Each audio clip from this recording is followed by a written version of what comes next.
Woo! Cat! Let's get ready to rumble! I'm a bad man! I still got the world! I still got the world! My style is impetuous, my defense is impregnable, and I'm just ferocious. I feel I'm the best ever. I broke everybody's record. Tell me who record I haven't broke. Colossal Boxing Talk. What's up, YouTube? This is Smooth Cap. Y'all already know I'm rolling with Colossal Boxing Talk. And in this video today, what I want to do is break down the fight, the main event, April 4th. Danny Swift Garcia versus Lamont Peterson.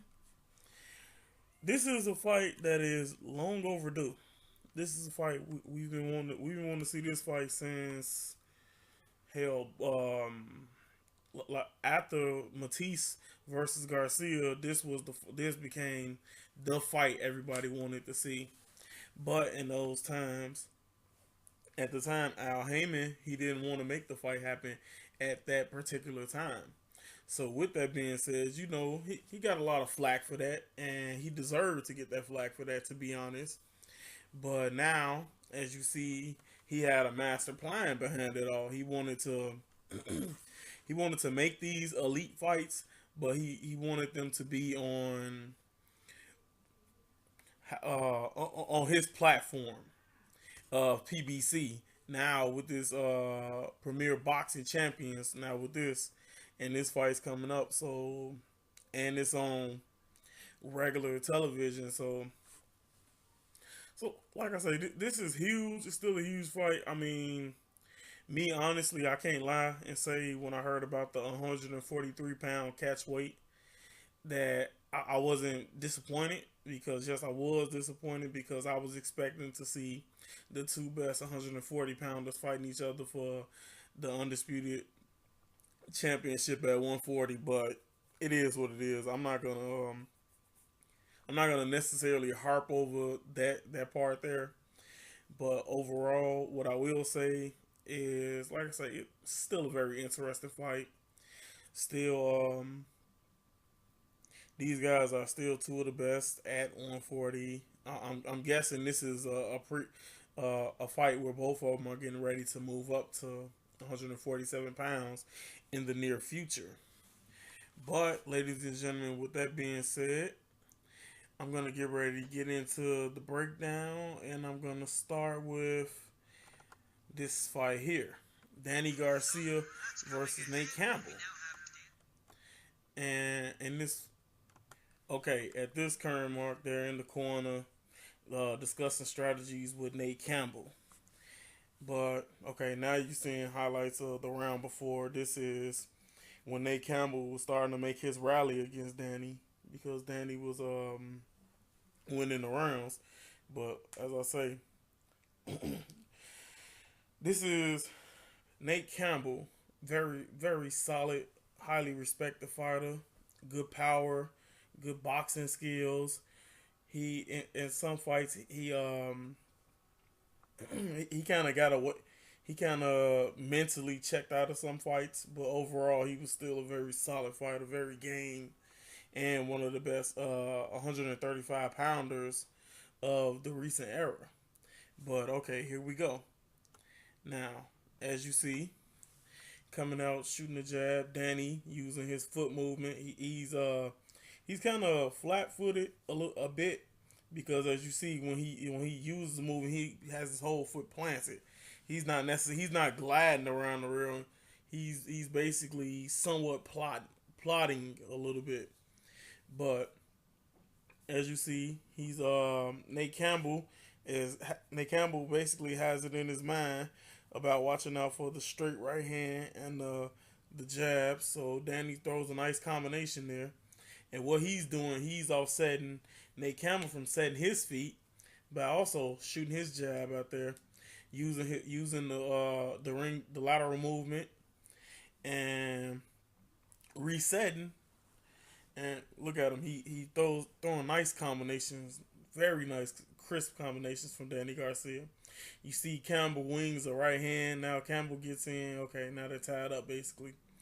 But Campbell is trying to get get the position to get in close to land that sneak inside right hook on Danny, but Danny isn't giving him the landscape to do that. So here we go. Danny lands a nice short left hook, lands a couple of more left hooks, and gets hit to the body once. But this is one of the rounds, like when I hear people say Garcia can't box. No, he can box. Garcia, once he after his big win against Eric Morales, he became more into being trying to become a big puncher. I mean, not trying to become a big puncher. He started to rely on his power more often. Is what he started to do. But in this fight here, this is where he shows people he is a versatile fighter. He can box, he can move, he goes to the body, he's good at positioning, and he also, his defense wasn't too bad, honestly.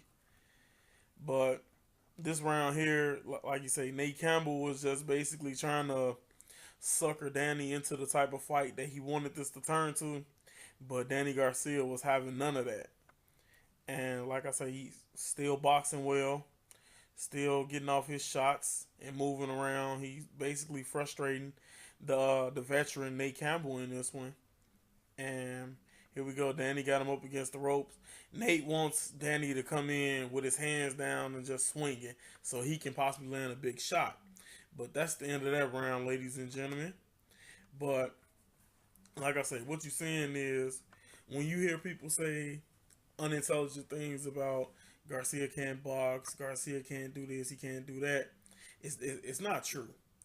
And because the man, he can't box. He chooses to rely on his power. But even as you saw in the Lucas Matisse fight, he did a very good job of boxing in a close affair. But I'm going to get into Lamont Peterson, and I'm going to use Victor Ortiz fight. The reason why I use this fight is because even though Victor Ortiz is a southpaw, Danny Garcia and Victor Ortiz, they both have this power. But this is the 7th round here. And Lamont coming out, shooting the jab. And, okay, as you see here, Victor Ortiz is looking to land one big shot, while Lamont is landing nice, crisp, precise punches, counters, hooks, straight right hands, and things of that sort. But what I was pretty much seeing with this is, like you say, Danny Garcia at times he gets to the point where he's just looking to land that one big shot, and in those situations, Lamont Peterson is very good at offsetting it, because Lamont Peterson, a very intelligent boxer as well, he knows how to control the distance and control range. And when he sees he's in a position to not be successful, Lamont Peterson he definitely can get on his toes, use his lateral movement, and get it and get out and reset. And like I mentioned before, when you reset your offense, it's not that you necessarily that you lost. It's more about you putting yourself in a better position where you can be able to strike and attack how you want. But okay, as you see now, Victor is landing his shots. Victor is on the run, but as you hear from people, they say Lamont can't punch. Lamont can't necessarily hurt you, but Lamont was doing a good job in this fight of like really getting to Ortiz. And but not like I say, this is Lamont is basically stalking him. Lamont's looking to shoot the jab, but Lamont's trying to land a right hook, and then he wants to land that sneak inside left hook that he had a lot of success with in this fight here against Ortiz. But here we go. Now Lamont resetting. Okay, I'm gonna reset again because I didn't have that angle. Okay, he feels more confident where he is now. Now he's looking to get on the inside and land the shots he wants. There you go. Quick inside right hand. And he was able to get that off because Victor Ortiz charged in at him like a mad bull. So if Danny Garcia charges in, Lamont Peterson is very well equipped with taking a step back, landing a shot, and landing combinations. So Garcia definitely has to be careful of what he's doing against Lamont Peterson, because Lamont Peterson, he, like I say, he isn't known to be the biggest puncher, but Lamont Peterson has some power in his hands. But like I say, and he has a good jab. As we've seen, the jab, a consistent jab causes Danny Garcia a lot of problems, as seen in the fight against Mauricio Herrera. But now I'm going to get into Danny Garcia versus Kendall Holt. This was another good, entertaining fight for Garcia. I'm going to go to the third round. But, okay, now you basically seeing Garcia. He's there in the corner, discussing strategy with him and the things of that sort. And now you over in Kendall Holt's corner, discussing, discussing the strategies and whatever. But now, okay, here's the highlights from the round before. And okay, Garcia landed a nice shot there, but I'm gonna start this is round 3. But okay, here we go. Now, as you see, Danny, this was another big step up fight for Danny. I know people wonder why am I showing these type of fights. I picked these kind of guys, okay, because they stylistically have some similarities with Lamont Peterson and what he brings to the table. They're not exactly the same because, like I said, they have vast styles, but they had similarities. Garcia caught Kendall Holt with a shot that shook him up a little bit, but Kendall Holt's on his toes and trying to reset, but Garcia's doing a good job of smothering him, cutting the ring off and getting him in the position where Garcia has the landscape that he wanted to have in this fight. Now, okay, excuse me. Okay, here we go. Garcia lands a nice left hook, then a straight right down the pipe, and he's to the point where he's trying to. He's doing the old adage that a lot of fighters say. He's walking to the puncher because we know Kendall Holt has a dangerous left hook. So what he's doing, trying to take some of the velocity off of it. He comes in and he got hit barely with that one, but he's trying to take some of the velocity off of Kendall Holt's power by getting close, so he doesn't have the same dexterity to be able to extend his arm to the degree that he would need to actually land flush. Okay, now he landed a nice left hook that time on Danny. But overall, Danny was doing a good job of controlling range. That's something a lot of people don't necessarily see that when watching them fight, because they're too busy. Oh, when is that sweeping overhand left hook coming? It's not all about that with Garcia. He's a well put together fighter. I mean, you don't get to be where he's at undefeated by being a nobody. And he's he puts his punches together well. Now, it's some things I would like to see him do better. Like I would love to see more head movement from him. But overall, and in this fight here, in his coming up fight with Lamont Peterson, he's gonna have to be very well aware that Lamont basically knows almost the ins and out of Danny Garcia. He said he's been doing a lot of studying of him for a long time now. So Garcia will have to worry about that. But okay, that's the end of that round. But like I say, ladies and gentlemen, overall, this is a very, very intriguing fight where both of these guys, we know they both going to come to fight, and we know they both have game plans that they have put together. But okay, let me get into this last video. This is Lamont Peterson versus Kendall Holt. And I'm going to go to round... Is this round 3? Yes, round 3. But, okay. As you see, Kendall Holt comes out. And he's shooting a jab.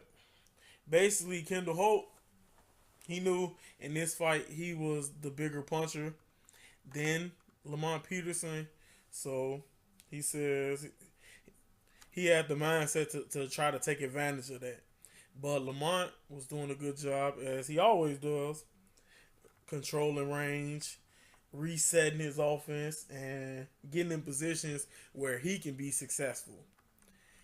Now you see a nice combination with the jab. 2 jabs on top, 1 jab to the body. But, okay, that's like Kendall Holt. Kendall Holt is trying to gauge, because Kendall Holt wants to land. You know, his money punch is the left hook, but in this, now he's looking to land a straight right. If you see how he's carrying it, he has it like all he's waiting for is the right opening to throw it right down the pipe. But Lamont, the way Lamont is resetting, using his movement to walk it out. See, there it is. He missed the straight right a second ago when Lamont was in the midst of resetting his offense. But Lamont comes back shooting jabs. But like I say, against Danny Garcia, this is what Lamont wants to do. He wants to be on the outside, shoot his jab. Oh, he got hit with that straight right hand about 6 seconds ago. But he wants to be on the outside, shoot the jab, go to the body. That's his bread and butter. Lamont Peterson is one of the most underrated body punchers in the sport of boxing today, and he doesn't get credit for that at all. But he is definitely one of the most underrated fighters at going to the body. But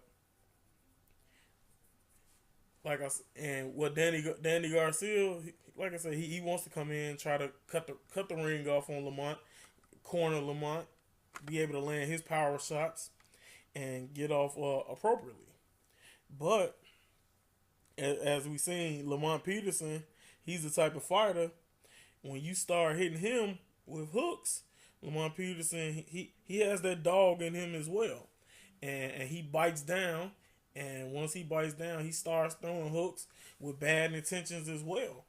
So Danny Garcia, as we know, he has a solid chin, but Lamont Peterson does have respectable enough power to get your attention.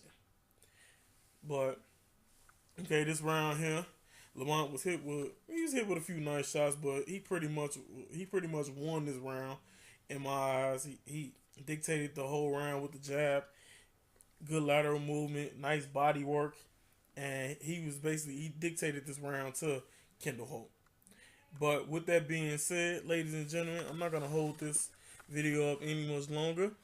In this fight, I believe it's going to be a very close fight. I believe it's going to come down to the wire, and I have Lamont Peterson defeating Danny Garcia via a split decision.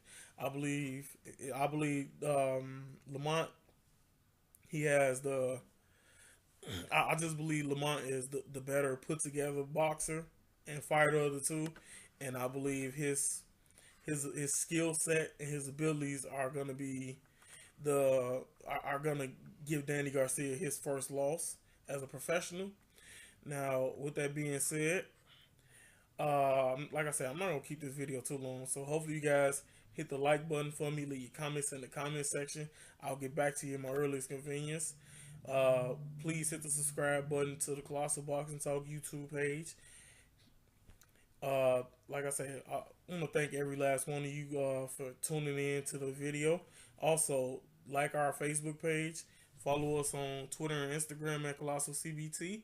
I'm Smooth Cat, and I'm out.